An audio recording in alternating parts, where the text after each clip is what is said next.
Thank you both very much for joining. I'm Ezra Rappaport. I'm the current head of automated strategy development at Valerian Capital Partners, and I'm here with, well, I'll let you introduce yourselves. If we can start with Dave, if you wouldn't mind introducing yourself briefly, a tiny bit of professional background, any recent Senate subpoenas, just briefly, if you don't mind. I'm Dave Lauer. I'm president of Core Group, working along with Chris Nagy. We basically formed Core Group earlier this year, and we're primarily focused on market structure consulting and advocacy work and lobbying, as well as data analysis in financial markets, especially of publicly available data. That's our main focus. My background is in technology, so I started out building hardware, specialized hardware devices for low latency trading systems. I architected, designed, and built high-frequency, low-latency trading platforms.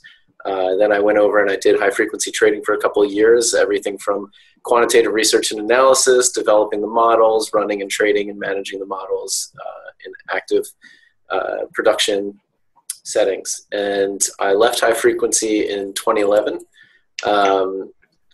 Started work on Cowbird, which is a storytelling website.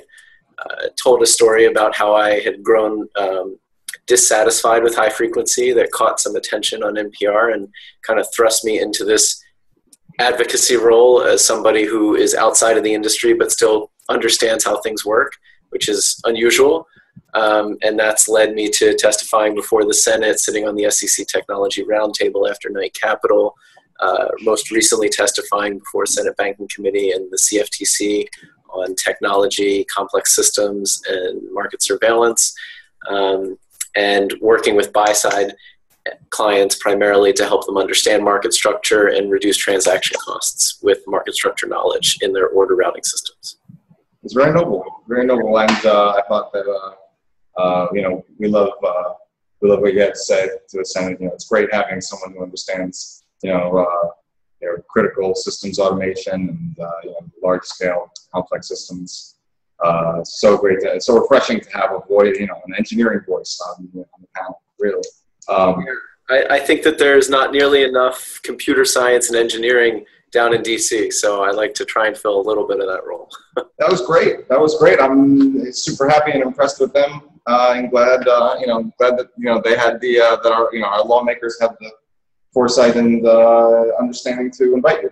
That's great. It's great. Give me faith in the system. So I am about 26 years in financial services. I actually started at the very ground floor back before the first crash in my generation, the crash of '87. I started with Shearson Lehman Brothers back in '86 when computers were virtually non-existent. Was that pre-Nabisco? What's that? Was that pre-Nabisco that you were there? Yes, it actually was. Wow. Yes, it was. Yeah, it goes way, way back. So a lot of paperwork at the time, not very much in the way of computing, although I had a Bunker Ramo terminal that I could get a single line stock quote on. And that was pretty cool. That actually kept me coming into work every day. But, really learned the back office, if you will, and all the systems processing kind of from the ground up through my career. Spent a lot of time trading a lot of various products from municipals to reverse repos to CDs, equities, and even options. The last 14 years of my career I spent with TD Ameritrade as head of all the order routing infrastructure, so building in a lot of the order routing technology and then negotiating with a lot of the different venues to seek best execution for the clients and garner the best terms available. While at Ameritrade, I also co-headed government relations. So I was a registered lobbyist, spent a lot of time with the SEC and congressional folks on various rules that affect retail investors, how those rules would come into play.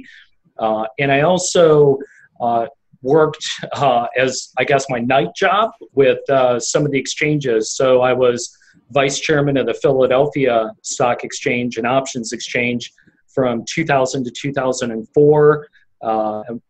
Serving as off-floor vice chairman, I helped take the company from a mutual organization to a for-profit publicly traded company, which I kind of kick myself for nowadays, kind of in retrospect.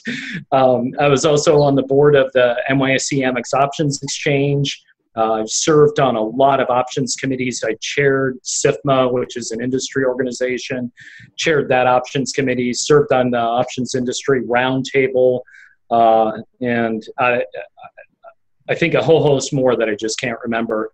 I also I've testified before the Senate, Congress, SEC, CFTC, a whole bunch, especially during the flash crash. Testified a lot there, saw a lot of the testimony that I had done actually become rulemaking in the market space, kind of help things out. So that's my genesis. And I bet your next question is, how does an unlikely pair, a retail guy and a high frequency guy, come together and share the same views on market structure and everything? Yes, please. That's great because great origin stories. So how did you get the combination? So it's actually, it's kind of amazing that Dave and I came together in the first place, and I really thank social media for it. We kind of found each other on Twitter, if you will. I knew who Dave was, watched his first Senate testimony, which I thought was just spectacular. He just represented technology so well and so eloquently. And I thought to myself, God, I've got to meet this guy. I heard so many different opinions. And then lo and behold, I was moderating a panel it's called Battle of the Quants.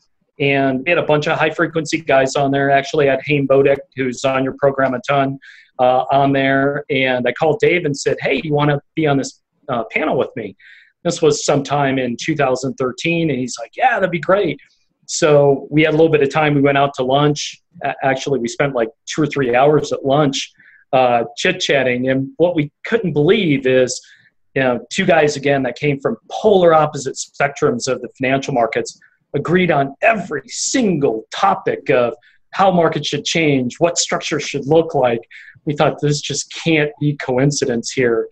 So we thought, okay, let's get together. Let's, form a company. And we were both busy. Dave was building kill switches in the industry, and I was working with a couple of startups, one right behind me still that I work with. And we finally in December came together and said, all right, let's do this. And kicked off the company in January of this year. That's great. That's great. It's a match made in lobbyist heaven. That's terrific. Well, all right, before we go further, I will take a moment to introduce myself. I'm an active high-frequency trader, active in primarily future spaces, basically,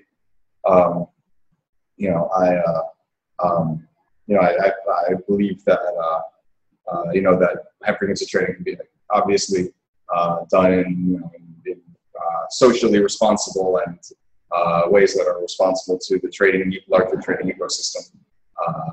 So I am a proponent of fair, safe trading and fast trading for those participants who choose to engage in the markets in that way. That said, I try to keep an open mind to regulatory changes, and I'm always very interested in how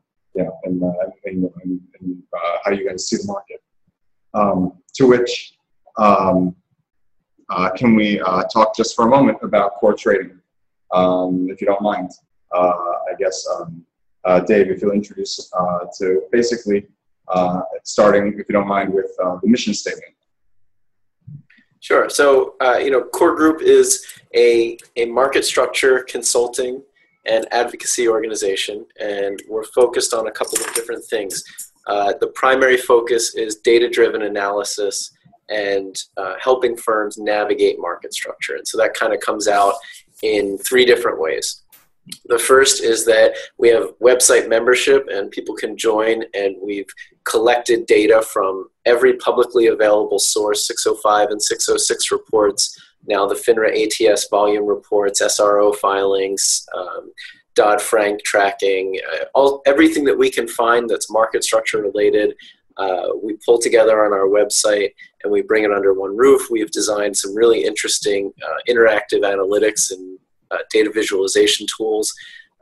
And then we also put out a monthly report that's just all things market structure, what's happened in Congress, what's happened at the SEC, what are people talking about, what's the media covering, and then we look at every SRO filing and we summarize and comment on it, and we pull out the most important ones for the report, but generally everything's available on the website, sortable, searchable, that type of thing. So that's the first way that we make use of this data-driven approach to market structure. The second is that we consult for buy-side firms, and we can go in and we'll do market structure workshops, high-frequency trading workshops, helping them understand dark pools, broker-dealers, how to deal with their brokers, how to benchmark their brokers, and then all the way to doing what we call order routing consulting, where we can take our market structure knowledge and help them use it to reduce transaction costs and make better order routing decisions. And then we can just review what they're doing and provide a report, or all the way down to helping them look at new vendors, market data costs, commissions, how to evaluate brokers, and transaction cost analysis has been a big focal point. And then the third thing that we're doing is advocacy and lobbying. Now, we are not doing lobbying in the traditional sense where somebody comes to you and says, I feel this way about an issue, here's a lot of money, go lobby for me. There's probably a lot more money in that, but that's not what we're doing. What we've done is we've put a platform out there with a set of issues that we believe are beneficial market structure reforms, and that's the Healthy Markets platform. And so we are looking for firms that support that platform, like-minded firms, pretty big names in the industry, to come together, form this broad coalition, and we advocate for this platform. Now, of course, putting something like that together takes a while. There's a lot of legal stuff that has to get put in place, but while we've been pushing the formation of that group in a parallel track, we've also been down in DC actively meeting with regulators, legislators, testifying when appropriate, when called on, and pushing this platform. And we've seen just some great success, real early success, things like getting, advocating for the trade at rule and the tick size pilot, the better metrics around 605 within the tick size pilot, talking about 605 and 606 reforms, and now having a lot of people suddenly talking about that. And of course, the conflicts of interest that we think exist in the maker-taker and payment for order flow models, looking at trade at as an answer to that. We'll get to that. Sure. You're doing great. So why would people... It's really excited. Yeah, no, we all are. It's terrific. So why would people obviously, if the approach you're taking to lobbying is not the high-powered Washington approach, where you are trying to attract interest in the Healthy Markets Initiative. Why would why would prospective backers approach the Healthy Market Initiative? Yeah, so it's a good question. I think it goes back to what the core group formation story that Chris was giving about how we came from very different ends of the spectrum, but we found this common ground, and we really think that that's what we've done with the Healthy Markets platform. Is we've come up with a platform that has people that people can agree on, whether you're an exchange, high frequency firm, a large buy side institution, or even some broker dealers, though not all of them. And so we know that the opponents of these changes are pretty powerful. It's the big broker dealers, the retail brokers. So what are their motivations for opposition? Why wouldn't they? Why would people be opposed to Healthy Markets? It's a direct threat to payment for order flow and internalization models. It's a direct threat to the proliferation of dark pools. It threatens a good amount of revenue that firms have in place. And so this is going back to the motivation for firms to support it, is because if they want to see these changes come through and markets made hopefully less complex, more efficient, higher market quality, they need to back it not just in word, but in deed and in resources, because we're going to be going up against these firms with these incredible lobbying operations. And so, it's put your money where your mouth is. A lot of people talk a lot about market structure, but when it comes down to it, nothing will get done without resources and boots on the ground. And people like Chris and I, who are independent, they get a different reception in DC than somebody who's coming down and talking their book and talking their P&L. What kind of reception are you getting, other than the appearances in front of the Senate? Terrific. How are you being received?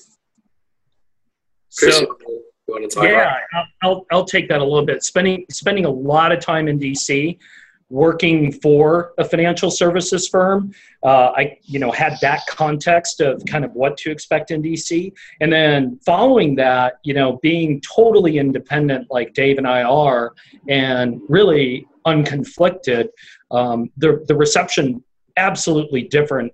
We walk into meetings now and we literally have back and forth conversations about how structure should look, what tweaks should happen to structure to make things better for the market overall, which is really different. That's one of the key things I think that interests a lot of firms in the space. Dave and I have gotten calls from firms that we never would have anticipated even joining. We thought they'd be threatened by this, and it turns out that they're really interested in it. They see the traction that we're getting with it.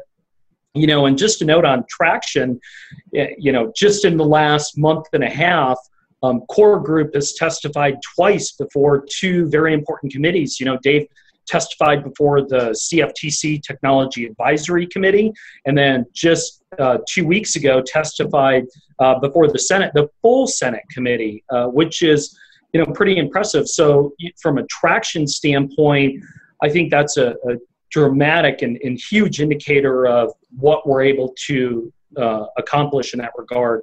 And the reality is, what we're really trying to do is to make things better, much more transparent, more disclosures that people have access to that they can see in the markets that are not available. We're not trying to suggest reforms that literally turn the market on its head and upside down. We rather are suggesting structural fixes that will serve to fix a lot of the root cause problems in the marketplace. That's great. So we would say then that what's visible to those of us who have been watching the Senate hearings, that you're having this productive dialogue and you're getting this productive access, you'd say that's indicative of what's going on behind the scenes as well.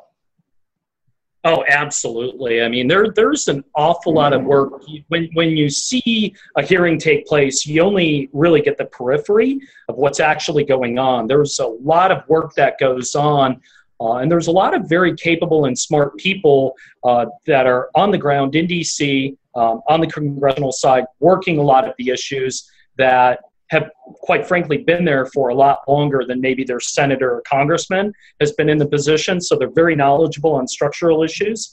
And then they're actually conversing with the SEC and CFTC on a very regular basis to push and change structure and suggest different ways. So there's a lot of collaboration that goes on behind the scenes versus what you just kind of see at a particular hearing. The highlights, if you will. I bet a lot of people don't know that. Yeah, I think that's right. It's easy to just look and assume that they just called, Dave Lauer up, from Connecticut, right, and that they've never seen him before, and it's the only 2 hours they're going to get with him or something. But it's interesting that. Yeah, there's a lot of tacticality, if you will, if that's even a word, that goes into even planning the meeting. So, Dave represented a much different viewpoint than the two exchange people that were on his particular panel represented in that hearing. So there's balancing that goes on there with opposing viewpoints as well, too, in that regard. And I think that's very important to get out. And again, that's what's unique about what we do is we represent a very, very unique aspect of structure with our knowledge that just really isn't found out there in the space. Understanding both retail, high frequency, and the buy side is just. Well, it's lucky. what's really interesting is that, we've spent time with, like Chris is saying, with congressional staff, with CFTC commissioners, SEC staff, and we've written a lot. We've produced a lot of content over the last couple of years. And so, they know where we stand. They know exactly what they're getting when they call us up. And that's the view that they want to get. So, that's important. They want to make sure that these panels are balanced. That when you have the CFTC, you have the CME and ICE on one hand, but then you have someone who's totally independent of that, who can be critical of some of the issues and has been critical. So in both of these situations, the CFTC TAC testimony and the Senate banking testimony, it was set up in that way. SROs on one hand and us on the other. And I think that the people organizing these things appreciate the independence that we can bring, and the fact that we know it well enough that we can call them out on a few things and be critical but constructive. And that's, of course, always very important, and something that we strive for. Is we're not trying to be sensationalistic. We're not trying to stoke any fires or anything like that. We're trying hard to make sure that we're coming in as with rational arguments, data driven, evidence supported. That's always one of the most important things. And I think Chris and I are always both mindful of the impact that we can have and the stakes that are at play here. Nobody wants to screw things up. Nobody wants to make things worse than they are. There's too much on the line to do that. Well, that's terrific. It's great that that you're fighting the good fight, and it's great that like I said earlier, that you have the access. Especially in an industry that's historically been couched in secrecy, protectionism, and trade secrets, right. And that basically is antithetical to lobbying and the information sharing that's required to get the lawmakers to coexist with with this industry. And I think you guys are probably pioneers in that regard as well. Yeah, historically you haven't had anybody who's been independent but knowledgeable to this extent. And I think that's really what we're bringing to the table. And so we can be the honest broker that you wouldn't find on Wall Street. Somebody who can shuttle between parties with different views and different incentives and different things that they're trying to defend with very reasoned proposals and well supported. And that's the role we're trying to play. Exactly. Okay. So assuming that, we take you at your word and there's no hidden agenda here, you don't have a slant other than, possibly to bring the best possible, transparency and data to your clients. And to sell our newsletter, of course, and our consulting services. So that's our I guess, sales pitch, if you will. Sure. No, that's clear. Now, question actually, do you ever find yourself in a position where you're conflicted between the advice that a client is seeking from core trading and your ethos? So, yeah, it's a great question, and Dave and I actually talked about this early on, and it goes right back to how we first met and how we were able to find common ground. In doing so, we realized that if we could create a platform, if you will, or a vision of what some structural changes that should take place in the marketplace, certainly there will be other firms that, while they may not agree 100%, they might agree, 80, 90% of what that platform should be, and can jump on board with a lot of those agreements. And that's exactly what we've seen happen in the marketplace. So again, it goes right back to very different. If a firm comes to us and says, hey, I want you to lobby for this issue, we kind of turn to them and say, well, here's our platform. This is what we are actually lobbying for, right? So we can't lobby for that specific issue. So in effect, it goes right to the core of our ethos, if you will, and it says that we created this platform, and that's what we're going to lobby for, and either agree with it or not in that regard. And from a consulting perspective, I think we found that our clients are kind of self-selecting. They know where we stand. They know what we believe. We're very vocal in that. So, it hasn't been an issue on the consulting side. Okay, right. That's easy to see. That could be a possibility. Glad you had that conversation early on. Yeah.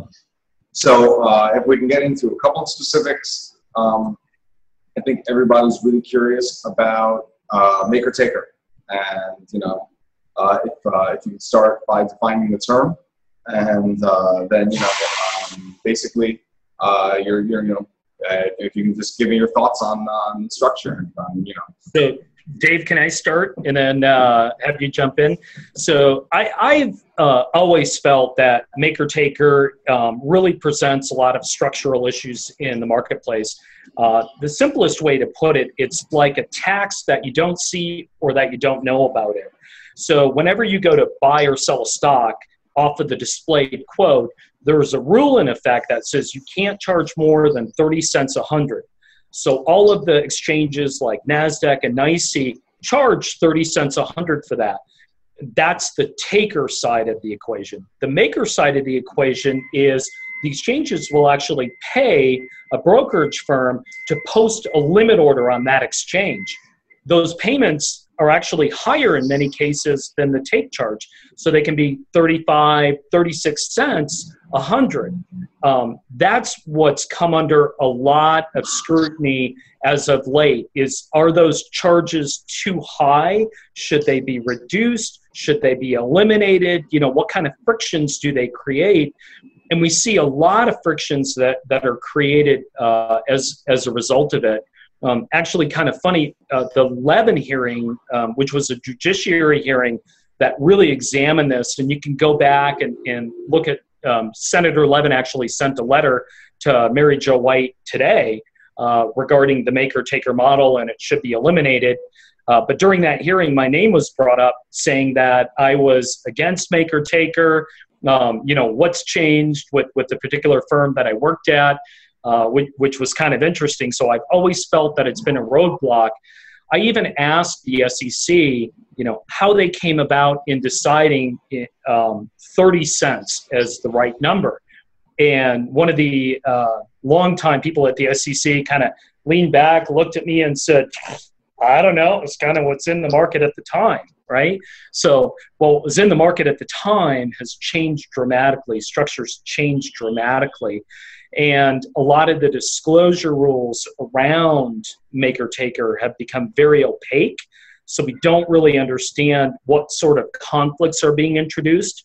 But we do know that maker-taker leads to a lot of order flow going into dark pools. And just last month, we had the highest number of dark pool transaction and shares. 40% of all trades were executed in the dark.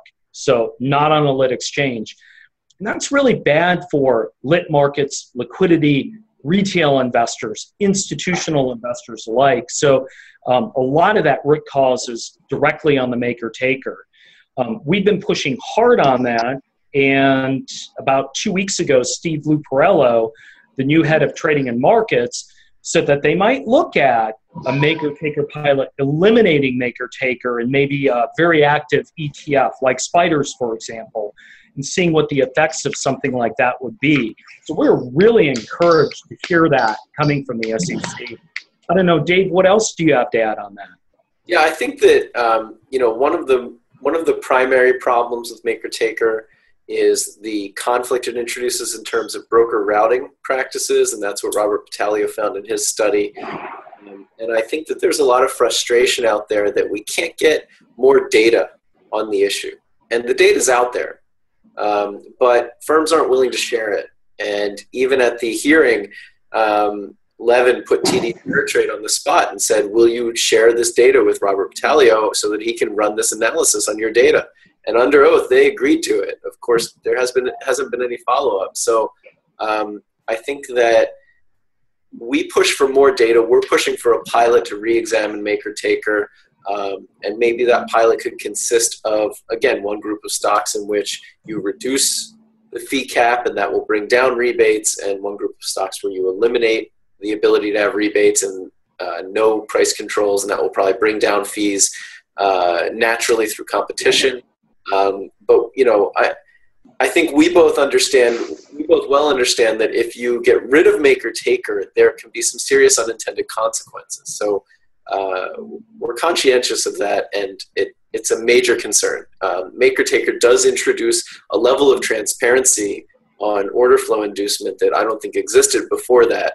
And if you're going to do away with it, you want to make sure that you maintain that same level of transparency if inducements, morph and change into more nebulous arrangements. And so that's a big concern too. That's reasonable. Capitalism will out. So basically, I guess the potential pitfall in maker-taker that's been identified is the propensity for preferred order routing, conflict of interest on the execution side, where a broker may be incentivized based on rebating from one venue or another, so that he may be incentivized away from providing best execution to his client, to whom he has a fiduciary responsibility. Is that? Yeah, and you hit the nail on the head right there, and that's the most important thing for a retail client. Today they might be saying, I'm getting great execution in the marketplace, but if you're resting a limit order on the highest paying exchange, and this is what Dave mentioned earlier, was found in that Battaglio study, generally you are at the very back end of that line. So by the time your limit order gets executed, priority. Exactly. So in terms of, your order goes in line on all the different exchanges, well, the lowest take exchanges typically get taken out first, and then the highest paying take exchanges get taken out last. So if your order is sitting on that high paying take exchange, by the time it gets taken out, you may have been able to get a penny higher for that order, right? And later joiners probably got filled ahead of you. That's exactly right. Okay. That's exactly right. So that's, therein lies the best execution problem. And what we really feel, what Dave and I feel needs to happen is a whole lot more disclosure around that, showing, how well is my order being executed? Is my order being sent to the highest take exchange? Maker-taker also trickles down, if you will, to another payment called payment for order flow, which internalizers like KCG, Citadel, UBS, Citigroup engage in with a lot of the brokerage firms out there. And what happens in that regard, that order flow gets internalized, but how well is it executed? You may get price improvement, but what we're seeing in terms of price improvement today is on 1,000 shares, you get 6 decimals and a 1 in price improvement, or you get a penny extra. Was that really, worth it in terms of, did you really get a better execution, or would it have been better to take out that resting limit order, right, on your buy order? Then your buy order starts to go up, which is, if you're buying stock, that's where you want stock to go. So those are a lot of the questions we're asking. That's a lot of the research we want to see. And we really feel that there needs to be a lot more information, so revamping some of the rules in the marketplace and much, much better disclosure about how orders are routed, how much payments are being collected, what does the execution quality look like to me, right, the client. And we're hopeful, given some of the recent events, that the tide seems to be moving in that direction. That's interesting. Now, it strikes me that a lot of these issues aren't necessarily new just because now we have electronic trading. It seems to me actually what you're trying to do is take advantage of the fact that now we have electronic exchanges, and now we can reach this whole new stratum of clarity, of understanding the microstructure, right? It would be impossible 20 years ago to go to the pits and take a bunch of everybody's tickets at the end of the day and try and reconstruct what happened and what the microstructure actually looked like and who was getting best X or not. But is that accurate? It's just a great point. I mean, my background is technology. I'm never going to push against the march of technology, and I believe it makes everything better. I sometimes call myself a techno-utopian. I mean, technology is the answer generally. And for all the people that say, well, it's not so bad where we're at because of how bad it used to be, those arguments ring totally hollow to me. That's not what I care about. I appreciate that we've made a lot of progress as an industry from things that I never had to deal with, and I've only had to deal with electronic markets. But when I look at the state of the industry and I know what kind of data is out there, I get very frustrated because we talk about a lot of these issues, we debate the theory behind these issues, but the answers are there. The data is out there. And if we could foster better information sharing, better disclosure and transparency, I think a lot of these questions would become readily apparent. And, I'll be the first to admit when the data comes out and it disproves one of our theories, we will happily step back and say we were wrong. But until that happens, what Chris is talking about, this idea that all of these fee structures add up, they have downstream effects, and they increase adverse selection on lit markets to such a degree that it's become very difficult to be profitable as a market maker strictly on lit markets, and it's only incentivizing one type of trading, that we're losing variety, or we're losing the range that we used to have in the market making community. I think that you can trace that back to these fee structures and these artificial inducements for order flow rather than getting competition and competing for order flow. And that's why we're pushing for these changes, because we just want to see more competition. We want to see things make it to lit markets or be competed for on an open platform in an open way, rather than these backroom deals that, it's becoming less clear that brokers can rationalize these deals as providing best execution. This makes a lot of sense. And so one last thing, now this makes a lot of sense. Clearly, you're getting traction because we can all see that. But at the same time, and on top of that, the Justice Department is obviously taking broad steps. They approached Barclays just now about their dark pool, but at the same time, we're seeing Chris said that we saw more volume in dark pools than ever before, in whatever the most recent period was cited. So what I just want to know on our way out is, and then we'll let everybody think about this and submit their questions. How's the battle going? Where are we, and how, So I'll start and let Dave jump in. So I think for the first time in a very long time, the battle's making forward progress, right? So we crashed the shores of Normandy, and we had a big battle at the beginning, but we're starting to make our way up that hill. And the first glimpse of that was really what's called a trade at rule, which is being presented in the new decimalization pilot. So 900 stocks with a market capitalization under $1 billion. The spreads are going to widen by a nickel. Congress wanted that. Why is it called trade at? Well, yeah, let me explain that to you. So what it essentially means is, in order to combat internalization, so if you widen spreads, what the trade at piece in that pilot is saying is that you can't just improve an order by 0.000001 and call it good.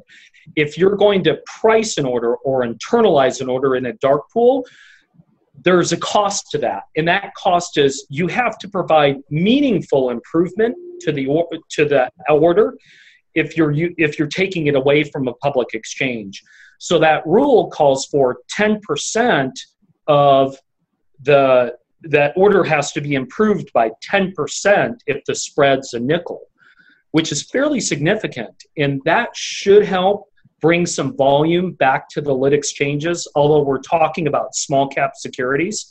Now, in terms of winning the battle, in the release that the SEC put out, footnote 66, which Dave and I got really excited about a footnote, and footnote 66, no less, core group is actually referenced in there as the reason for doing a trade at. So we think it's an important component, and that shows forward progress as well. And the last point, and then I'll turn it over to Dave, is that we've got a lot of eyes on this. If the Michael Lewis Flash Boys book did one thing, was to bring attention to things, to get a lot of people looking at it.